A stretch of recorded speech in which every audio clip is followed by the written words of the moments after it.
In this tutorial, we will cover the basics of editing 360 video for virtual reality content. We'll be doing this using Adobe Premiere.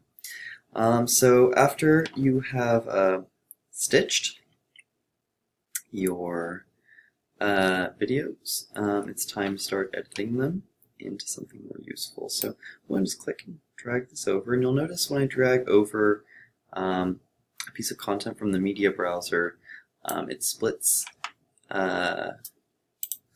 It splits into audio and video into two separate sections, which is very useful because we can turn the video on and off in the same way we can turn the audio on and off, which is very useful sometimes.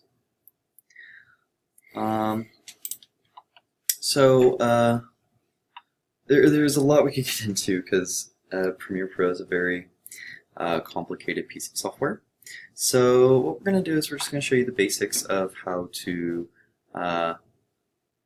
edit a scene. So let's go ahead and say we want to take the middle section of this video. This section right here. Yeah, we want to take just the middle. Okay. So what we'll do is we'll go ahead and use the blade tool. We'll come over here, right where we position our cursor.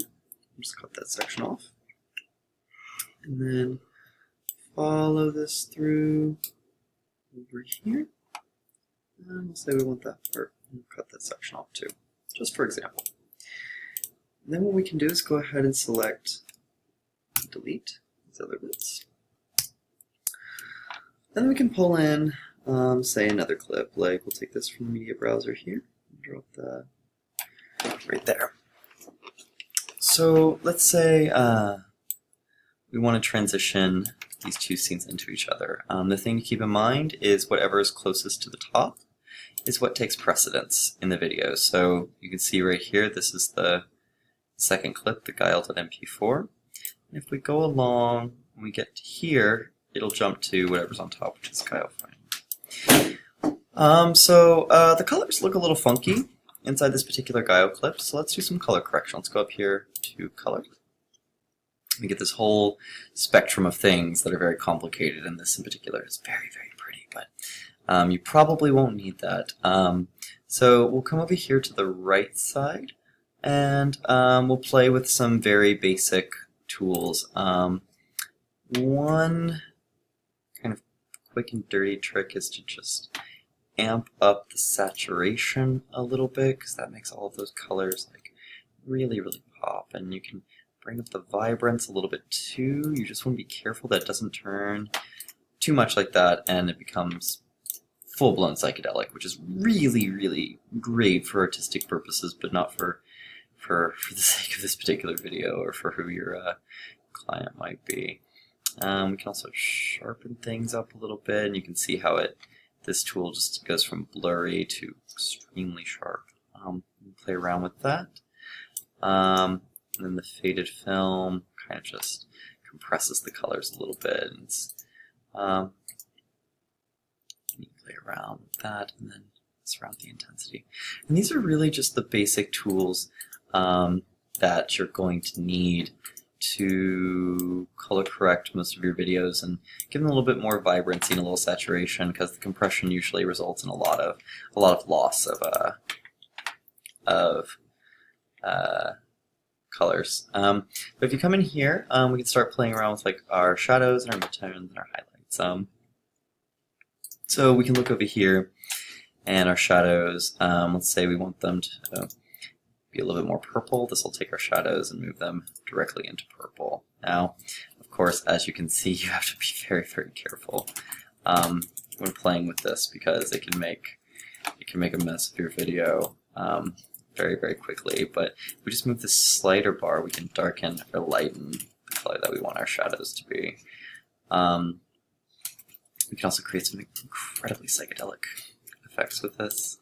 We can make this blue, and then we can make our midtones green, and then we can make our highlights yellow, and it creates this very interesting effect. So this is a good way to process your videos into a format that might be a little more like built-in artistically pleasing, like a custom built video filter for your project. So we're just gonna Control Z, all of that. Control Z is always your friend, or Command Z, if you're on a Mac, because it makes everything, all the mistakes you just made, go away. If you come up here to basic correction, you can also mess with the temperature and the tint, and this can allow you to make it the overall colors a little warmer or cooler based on what you need. And also you can mess with, modulate the exposure, the contrast. Normally, like, those kind of corrections aren't 100% necessary unless you're going for some very, very, very specific effects. So we're going to pull the shadows down just a little bit and bring the highlights up just a little bit. Just a little bit. And increase the contrast. That'll give us a little bit of color. So you see, like, really, like, all there is to these tools, once you've been exposed to them and you have a vague idea of what they do, is to just begin playing around with them and using your eye to have a good understanding of what they do, and they create an image that you like. So the next thing to do now is to, let's go ahead and look at transitions. So the thing to keep in mind is where this little blue slider is up here on this yellow bar is exactly what you're looking at up here in this top right-hand corner. So, so here we are kind of in the morning shot, and here we are kind of around midday. So we can go ahead and add in a transition. So we'll go over here to Effects, to Video Effects, and we'll go to Transitions.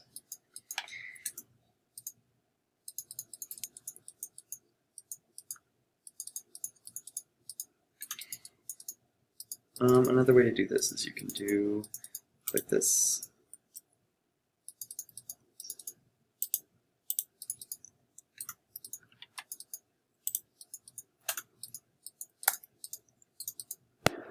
So sort of the default that you're going to want to use is the cross dissolve. And one nifty thing is you can hit Command D. That'll automatically throw that cross dissolve in there, but you can't quite see it. So to fix that, we're going to grab this little thing right here, and it's going to allow us to kind of zoom in on the clip. So if you grab the center of the bar, you can pan left and right. But if you grab the end of the bar, either end, you can zoom in and kind of stretch out the clips. So here we have our cross dissolve, and we can stretch out the length of that cross dissolve for how long we want one clip to dissolve into the other. And let's go ahead and play it real quick so you get a brief idea just of what that looks like. And you see it's a very steady melting of the scenes into each other. So it's a little less jarring. You really don't want to use hard cuts in VR videos or 360 videos because it can become very disorienting to just immediately jump from one clip to another. Yes, so that's kind of just a very brief, very quick introduction to the kind of tools and techniques you'll need to make these videos.